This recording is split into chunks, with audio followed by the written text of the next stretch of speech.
সুমিত হঠাৎ অহনার উপরে কেন রেগে গেল সম্পূর্ণটা জানতে ভিডিওর প্রথম থেকে শেষ পর্যন্ত দেখুন। গল্পের শুরুতে দেখা যায় মেঘনাদ অর্জুনকে বলছে, তোরও মনে হয় যে আমি গঙ্গাকে ষড়যন্ত্র করে মারতে চেয়েছি? তুই এটাই ভাবছিস? অর্জুন চিৎকার করে বলে, তোর থানা থেকেই তো হ্যান্ডকাপটা মিসিং হয়েছে, তো কি ভাববো? তখনই অর্জুনের মা অর্জুনকে বলে, ঠিক তাই, ওর জন্যই আজ রৌনক হসপিটালে পড়ে আছে কোমায়।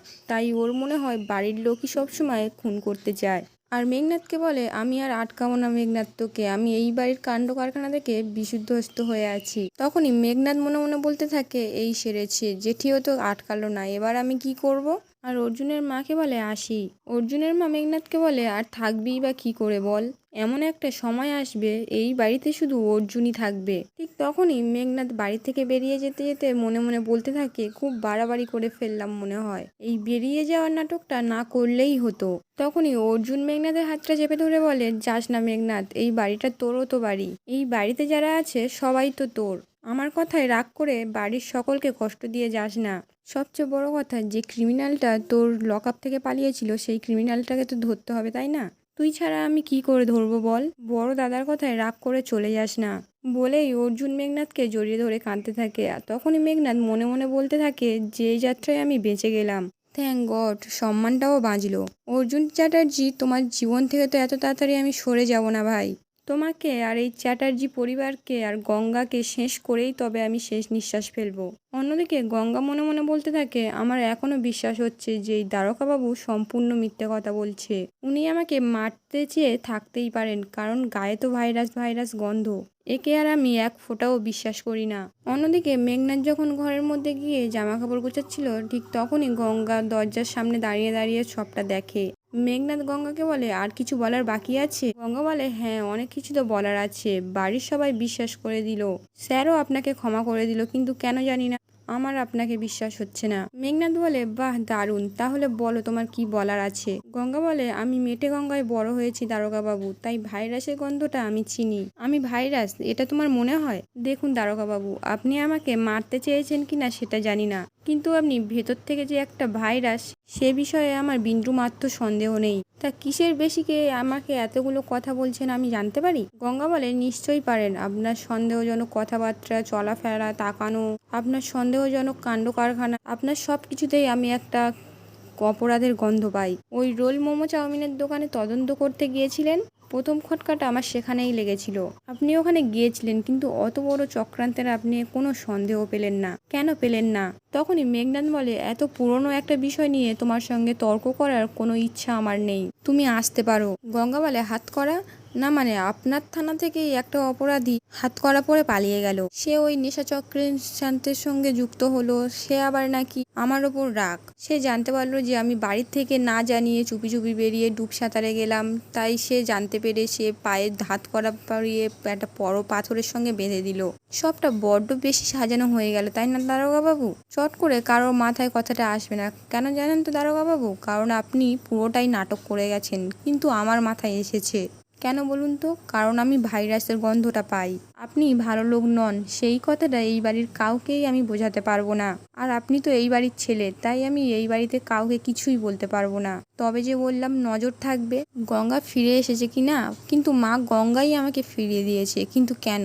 এর পিছনে নিশ্চয়ই কোনো কারণ আছে। স্যানিটাইজার আমি, গঙ্গা আমার নাম, আর ভাইরাস সাফ করাই আমার কাজ, আর আমি সেটাই করব। এই বলে গঙ্গা ওখান থেকে বেরিয়ে যায়। মেঘনাদ একা একা বলতে থাকে, বেঁচে ফিরে এসে রোয়াব হয়েছে রোয়াব।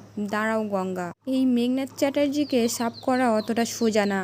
অন্যদিকে পিয়ালি এসে গঙ্গাকে বলে, গঙ্গা, তোর গা তো গরম, জ্বরে পুড়ে যাচ্ছে তো গঙ্গা।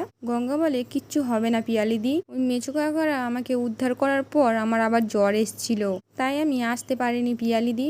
এখন আবার গাটা গরম গরম লাগছে, কিছু হবে না, সকলকে খেতে দিতে হবে না, চল আমি যাচ্ছি। তখনই পিয়ালি বলে, একদম না, তোকে কোথাও যেতে হবে না, তুই এখানে চুপটি করে শুয়ে থাক, আমি তোর খাবার এখানেই আনছি। ঠিক তখনই অর্জুন খাবারের ট্রে হাতে করে নিয়ে এসে বলে, পিয়ালি তুমি নিচে যাও, আমি দেখছি, ও কোথাও যাবে না, এই খাবারটা পুরো শেষ করবে ও।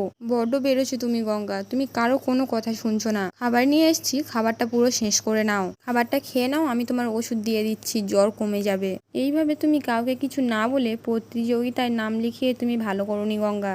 একবারও ভাবলে না তোমার যদি কিছু হয়ে যেত আমি নিজের কাছে কিভাবে মুখ দেখাতাম? আমার তো ভাবতেই অবাক লাগছে তুমি ওরকম একটা সিচুয়েশন থেকে বেরোলে কি করে। মানে ভয় করেনি? গঙ্গা বলে ভয়? কিসের ভয় স্যার? গঙ্গায় তো ডুব সাঁতার দিয়ে আমি আমার পেট চালাতাম। গঙ্গা আমার মায়ের মতন। জানেন তো স্যার, আমার জ্ঞান ছিল না, তাও আমার মনে মনে একটা বিশ্বাস ছিল যে মা গঙ্গা আমার কোনো ক্ষতি করবেন না, আপনার কাছে আমি ঠিক ফিরতে পারবো।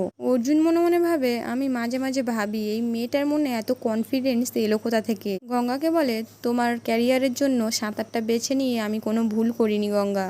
এবার খালি একটা তোমার জন্য প্রফেশনাল কোচ দরকার, জলই তোমার জায়গা গঙ্গা। গঙ্গা বলে, আর সাঁতার? কে আমাকে সাঁতার শেখাবে স্যার? দুবার আমি প্রতিযোগিতায় যোগ দিতে গেলাম আর দুবারই আমি হেরে গেলাম। এবারে মনে করলাম আমি ডুব সাঁতার দিয়ে নিজেকে প্রমাণ করতে পারবো, কিন্তু আমি এবারেও পারলাম না।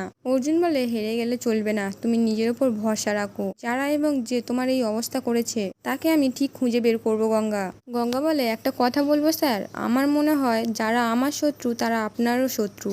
তারা আশেপাশেই আছে স্যার, তারা যেমন আমার সাঁতার শিখতে দিচ্ছে না, ঠিক সেরকম ভাবে আপনাকেও জিততে দিচ্ছে না স্যার। কিন্তু আমি পারবো স্যার, আমি ঠিক পারবো। বাবা গঙ্গেশ্বরের দয়ায় মা গঙ্গা আমাকে ঠিক ফিরিয়ে দিয়েছেন তো। এবার গঙ্গা একে একে ভাইরাস সাফ করেই ছাড়বে। তার সাথে আমার সাঁতারটাও শিখতে হবে স্যার, কিন্তু একটা ভালো মাস্টারমশাইয়ের দরকার। অপরদিকে একজন লোক এসে অর্জুনকে বলে, নমস্কার, আমি সঙ্গীত দত্ত, আমি একজন সাঁতারের কোচ।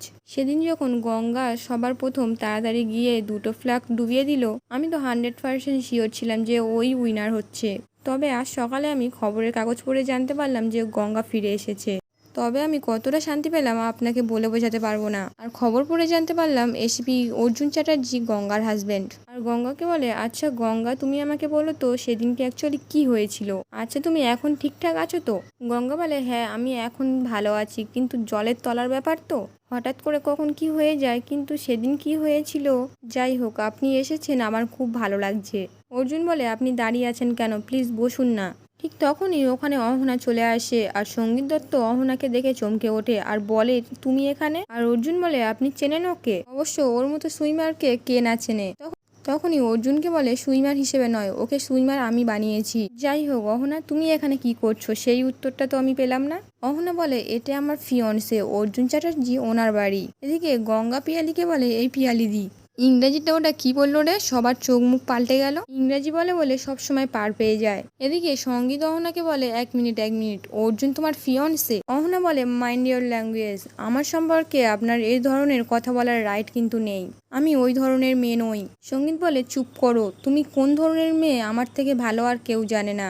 আমার মুখ খুলিও না, কিন্তু ঝুলি থেকে বেড়াল বেরিয়েই পড়বে। তখনই অর্জুন বলে, কি হলো, আপনি অহনার সাথে এরকম ভাবে কথা বলছেন কেন? কি করেছে ও? সঙ্গীত বলে, ও যে কি করতে পারে আপনাদের কোনো ধারণা নেই। আমি শুরু থেকে দেখেছি ও যে কতটা ফালতু মেয়ে, আমার থেকে ভালো কেউ আর জানে না। ওকে জিজ্ঞেস করে দেখুন সাঁতারটা কে শিখিয়েছে ওকে। জলে তো হামাগুড়ি দিত, আমার হাতেই তো তৈরি হলো। ও যে উপরে উঠেছে তার থেকে আরো অনেক অনেক উপরে উঠতে পারতো। সঙ্গীত বলে, উল্টো পাল্টা কথা কি? সবার সামনে তোমার কি মুখোশটা খুলে দেবো আমি? অহনা বলে, আপনি কি আমাকে ভয় দেখাচ্ছেন নাকি? কি বলো তো, তুমি ছোট মনের মানুষ হতে পারো, কিন্তু আমি তো নই। তোমার একটা ইমেজ আছে, সেই ইমেজটা আমি আর সবার সামনে ভাঙতে চাই না। আপনারা এই মেয়েকে সামনে যা দেখছেন, ভিতরে কিন্তু একদমই উল্টো। আমি আর এর বেশি কিছু বলবো না। আর গঙ্গাকে বলে, গঙ্গা, তোমার জন্য কিন্তু আমার অফারটা এখনো রইলো। যদি সাঁতার শিখতে চাও আগামীকাল গোলদিঘিতে চলে এসো ভোর 5:30।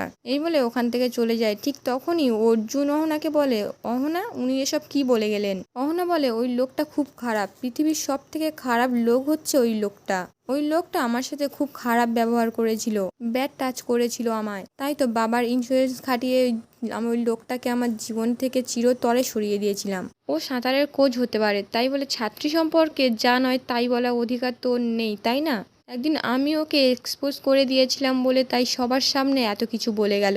খবরদার অর্জুন, তুমি গঙ্গাকে ওর কাছে একদম পাঠিও না, কিন্তু এতে ওর উপকার হবেই না, উল্টে ওর বিপদ হয়ে যাবে। তখনই গঙ্গা অহনাকে বলে, আচ্ছা ওই লোকটা খুব খারাপ, তাই না? অহনা বলে, সত্যিই খুব খারাপ, মানুষটা খারাপই তো, আর লোকটার মনটাও নোংরা। আমি তো বহুদিন ওর কাছে ট্রেনিং করেছি, তাই আমি হাড়ে হাড়ি চিনি লোকটাকে। তুমি না কোনোভাবে ওর কাছ থেকে ট্রেনিংটা নিও না গঙ্গা। গঙ্গা বলে, খুব সাংঘাতিক, তাই না? অহনা বলে, হ্যাঁ খুব সাংঘাতিক।